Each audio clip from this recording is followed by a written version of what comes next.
அருட்பெரும் ஜோதி அருட்பெரும் ஜோதி தனிப்பெரும் கருணை அருட்பெரும் ஜோதி எல்லா உயிர்களும் இன்புற்று வாழ்க வள்ளல் மலரடி வாழ்க வாழ்க. வணக்கம். அடியேன் புதிய பிரியன் சித்தாவர்மா வைத்தியர், கள்ளக்குறிச்சி. என்றும் இளமையா இருப்பதற்கான ஒரு ரகசியத்தை, ஒரு ரகசியமான மருந்தை பற்றி தான் இந்த வீடியோ. இந்த தகவல்கள் சித்த மருத்துவத்தையும் சித்தர்களையும் ஏற்றுக்கொண்டவர்களுக்குமானது, மாறாக அனைவருக்குமானது அல்ல என்பதை அடியேன் இதன் வழியை தெரிவித்துக் கொள்கிறேன். அதிகப்படியான உழைப்பு, அதிகப்படியான டென்ஷன், அதிகப்படியான மன உளைச்சல், பல்வேறு துறைகளை இன்றைக்கு பகல் இரவு என்று பார்க்காம 24 மணி நேரமும் வேலை செய்யக்கூடிய ஒரு வாழ்க்கையில நம்ம தான் வாழ்ந்து கொடுக்குறோம். ஏன்னா கமர்ஷியலான வாழ்க்கை. இந்த வாழ்க்கையில பகலில் மட்டும் உழைச்சா போகாது, இரவும் உழைக்க வேண்டிய ஒரு கட்டாயத்தில், ஒரு கமிட்மெண்ட்ல நம்மளாம் வாழ்றதுனால இரவு பகல் என்று பாராம நம்ம வேலை செய்யறோம். அதனால உடல் அதிகப்படியான உஷ்ணம் சேருது. மன ரீதியான ஒரு 8 மணி நேரம் மனம் ஆஃப் ஆகிட்டு துரியாதீதம் இது போன்ற ஒரு மன அமைதியான ஒரு மனநிலைக்கு போகணும். புற மனநிலையே நம்ம சாக்கிர நிலையிலேயே இயங்கி கொண்டு இருக்கும்போது நம்ம மனசுக்கு அதிகப்படியான சூடு ஏறி உடல் அதிகப்படியான சோர்வாகி சீக்கிரமா முதுமையாயிடும். வயசு பார்த்தீங்கன்னா சின்ன வயசா இருக்கும், தோல் சுருக்கம் அடைஞ்சிரும். நிறைய சினிமா துறையில உள்ளவர்கள், நிறைய ஐடி துறையில உள்ளவர்கள், நிறைய ஈவன் மருத்துவத்துறையிலே உள்ளவர்கள், மற்ற துறைகளில் உள்ளவர்கள் எல்லாம் பார்த்தீங்கன்னா பெரிய பிஸ்னஸ் மேனாக இருப்பார், நிறைய இடத்துல போவார். ஆனால் ஆரோக்கியம் இருக்குமா பார்த்தீங்கன்னா அவங்களுக்கு ஆரோக்கியம் இருக்காது. சீக்கிரமாக ஏஜ் ஆகிடுவாங்க. உடல் தளர்ச்சி, மனத்தளர்ச்சி, நரம்பு தளர்ச்சி, ஆண்மை குறைபாடு, பெண்களாக இருந்தால் பெண்மை குறைபாடு, இதெல்லாம் வெகு விரைவிலாக இந்த மாதிரி நடக்குது. இதுக்கெல்லாம் என்ன காரணம் பார்த்தீங்கன்னா அதிகப்படியான உடல் உஷ்ணம் தான். அதுக்கடுத்து நரம்பு தளர்ச்சி, ஊட்டச்சத்து இல்லாது, போதுமான உடம்புக்கு தேவையான புரோட்டீன், மினரல்ஸு, விட்டமின்ஸ் எல்லாம் இல்லாததுனால சீக்கிரமா ஏஜ் ஆகிடும். ஒரு 50 வயசு இருக்கும், 50 வயசு இருக்கிறவங்கள பார்த்தா ஒரு 80 வயசு மாதிரி தோற்றம் இருப்பாங்க. எழுந்திரிச்சா நடக்க முடியல, நடந்தா எந்திரிக்க முடியல. அப்போ வயதுக்கு மீறிய ஒரு முதிர்மை சீக்கிரமாக இந்த காலகட்டத்தில் எல்லா மனிதர்களும், நிறைய மனிதர்கள் சீக்கிரமாக ஏஜ் ஆகிறதையும் நம்ம பார்க்குறோம். ஒரு காலகட்டத்தில் பார்த்தோன்னா 100 வயசு 110 வயசுலாம் தமிழகத்தில் மிக மிக ஆரோக்கியமாக வாழ்ந்தது. 80 வயசு 70 வயசு உள்ளவங்க கூட திருமணம் செஞ்சுக்க அவ்வளோ ஆரோக்கியமா இருந்தது. இன்னைக்கு 20 வயசு 30 வயசு ஆண்களோ பெண்களோ திருமணம் செய்து கொள்வதற்கே ஒரு ரொம்ப செய்யணுமா அப்படிங்கிற ஒரு மனநிலைக்கு தள்ளப்பட்டாங்க. ஏன்னா காரணம்னு பார்த்தீங்கன்னா அவங்களுடைய உடல்ல பலம் இல்லை, போதிய பலம் இல்லை, வேகமா ஓட முடியல, உடையற முடியல, நிறைய பலம் தூக்க முடியல, நம்பிக்கை கான்ஃபிடென்ட் குறைஞ்சு போச்சு. இதுக்கு எல்லாமே பார்த்தீங்கன்னாக்க அதிகப்படியான மன உளைச்சல் தான் இதுக்கு எல்லாம் காரணம் அப்படின்னு நம்ம தெரிஞ்சுக்கிறோம். அது டிவி மொபைல் பார்க்குறது. இப்போ நம்ம கண்ணில் நிறைய எவ்வளோ மணி நேரம் மொபைலில் பார்க்குறோமோ அவ்வளோ மணி நேரம் நம்ம கண்ணில் சக்தி வீணாகிட்டே இருக்கும்.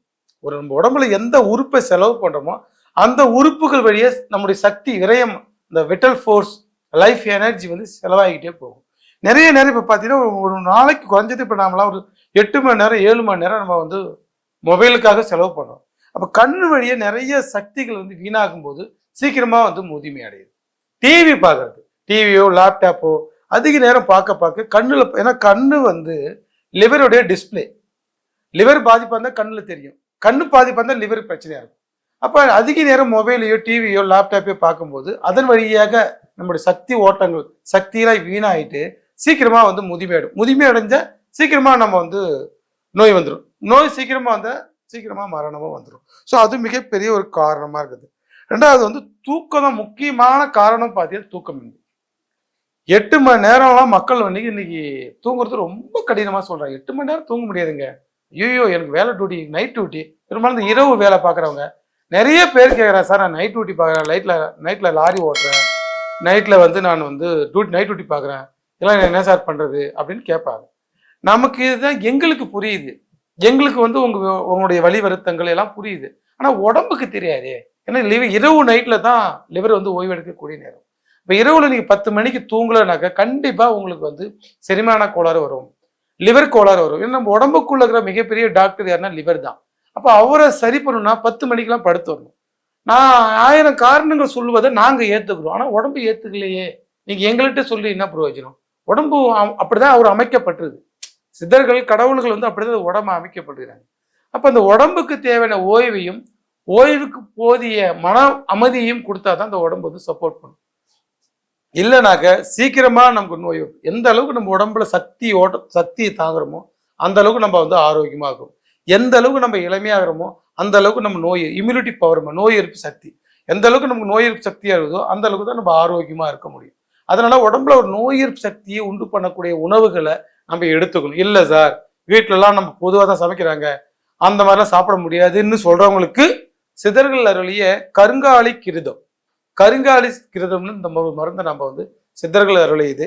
இந்த மருந்து பார்த்தீங்கன்னாக்க கருங்காலி, கொடிவேலி வேறு, இம்பூரல் கட்டை, வேங்க சத்து, கடுக்காய், வாய்விடங்கம், தாண்டிக்காய், சுத்தி செய்த சேராங்கொட்டை, இரும்புத்தூள், அதாவது அயச்சந்திரம், இவைகளெல்லாம் வந்து கஷாயமாக செய்து பசுவின் பாலும் கரிசாலச்சாலும் திரிபல கஷாயமும் நெய், சர்க்கரை, கற்கண்டு, தேன் இதெல்லாம் சேர்த்து செய்யக்கூடிய ஒரு நெய் மருந்து போன்று இருக்கும். கிருதம் என்றால் நெய் மருந்து, பேர கிருதம். இதை கொண்டு நம்ம சாப்பிடக்கூடியது. ஒரு 5 கிராம் இல்லை 10 கிராம் காலை மாலை வந்து குளிர்ந்த வெந்நீர்லையோ இல்லை பால் குடியோ இல்லை தேன் குடியோ இல்லை அப்படியே கூட நம்ம டைரெக்டாக நீங்கள் வந்து காலை மாலை சாப்பிடலாம். எவ்வளோ காலம் சாப்பிடலாம் சார்? இதுக்கு வந்து காலங்கள் கிடையாது. எவ்வளோ நேரம் சாப்பிடலாம், எவ்வளோ மாற்றங்கள் எப்போ சார் தெரியும்? ஒரு 48 நாள் சித்த மருத்துவத்துப்படி ஒரு மண்டலம் நீங்கள் சாப்பிட்டீங்கன்னா என்ன நடக்கும் அப்படின்னா, முதல்ல இளநரை போகும், சீக்கிரமா இளநரையே போகணும். ஏன்னா நாங்களாம் வந்து இளநரை என்பது 30 வயசுக்குள்ளங்கிறத இளநரை, 30 வயசுக்கு மேலே இருக்கிற நிறையெல்லாம் இளநரை அல்ல. அது சரிப்படுத்தவும் முடியாது. அதுக்காக நீங்கள் யார்ட்டையும் மருந்து சாப்பிட்டு ஏமாறவும் வேண்டாம். இளநரை என்பது 30 வயசுக்குள்ளற, 30 வயசுக்குள்ள உங்களுக்கு நிறைய இருந்தா அதை சரி பண்ணும். இளநரை நிறைய மாத்திரம் சொல்லி 40 வயசு 50 வயசுல போயிட்டு நீங்க எதிர்பார்த்துட்டு மருந்தை குற்றம் கொள்ள கூடாது. அதனால 30 வயசுக்குள்ள இருக்கிற இளநரை குறைவாகும். பசியின்மை, பசி மந்தத்துல பசி எடுக்கல சார், பசி எடுத்தாலும் ஜீரணம் ஆகல, ஜீரணம் ஆனாலும் ஃப்ரீயா மோஷன் போகல, மோஷன் ஃப்ரீயானாலும் கம்ப்ளீட்டா போகல, இல்லை அடிக்கடி போகுது, இது போன்ற தொந்தரவுகளுக்கு, அதாவது இது குண்ம கோளாறுன்னு சொல்லுவாங்க.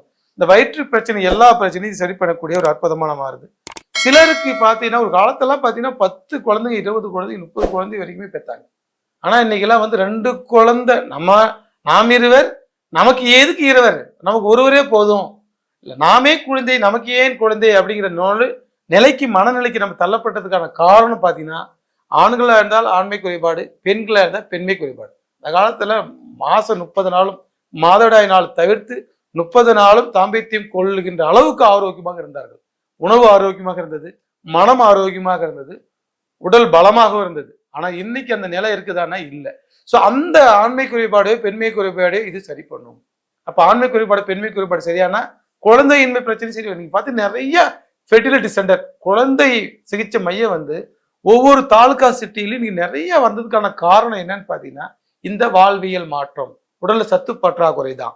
அதனால வந்து அந்த குழந்தையின்மை கம்ப்ளைண்ட் இந்த கருங்காலிக்கிறதுனால சரியாகும்.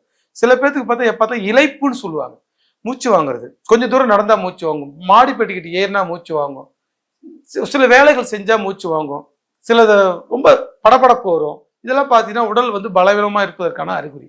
அந்த உடல் பலவீனத்தை ராஜ உறுப்புகளுக்கு ஏற்படுகின்ற எந்த நோயலாக இருந்தாலும் அந்த பலவீனத்தை சரி பண்ணக்கூடிய ஒரு அற்புதமான மருந்து நம்முடைய கருங்காலி கிருதம். அடுத்து தாம்பத்திய ஆண்மை குறைபாடுன்னு சொல்லிட்டோம். தாம்பத்தியத்துல மனம் போகாது. ஏன்னா ஆண்மை நல்லா தானே அதில் விருப்பம் போகும். சில பேர்த்துக்கு மாதத்துல குறைஞ்சது ஒரு 10 முறையோ 15 முறையோ தாம்பத்திய கொள்ளணும், ஒரு கணவன் மனை அப்படின்ற ஒரு உணர்வு, அந்த நினைப்பு இருந்தாதான் அவங்க மன ரீதியா ஆரோக்கியமா இருக்கிறாங்கன்னு அர்த்தம். அவங்க வச்சுக்கலங்கிறது அது அவங்க தனிப்பட்ட விஷயம், அதுக்குள்ள நம்ம போகல. ஆனா அந்த நினைவு, அந்த உணர்வுகள், அந்த அந்த எண்ணங்கள், அந்த ஒரு ரொமான்ஸ், அந்த ஒரு ஹார்மோன் கரெக்டா சுரந்தா மட்டும்தான் அந்த பிரச்சனைகள்லாம் வந்து உங்களுக்கு வந்து வரும். ஸோ அந்த நோய்களையும் அந்த மாதிரி எண்ணங்கள் இல்லாத குறைபாடுகளையும் சரி பண்ணக்கூடியது நம்மளுடைய கருங்காலி. ரெண்டாவது, இது வந்து ஒரு காயக்கருப்பமான மருந்து. ஏன்னா கருங்காலி சத்து நம்ம சேர்த்துக்கிறோம், வேங்க சத்து சேர்த்துக்கிறோம், சேராங்கொட்டை சேர்த்துக்கிறோம். சேராங்கொட்டை என்பது உடம்புல இருக்கிற டீடாக்சின் செய்யக்கூடிய ஒரு அற்புதமானது. உடம்புல எது தேவையில்லாத இருந்தாலும் அதையெல்லாம் டீடாக்சின் செய்யும்.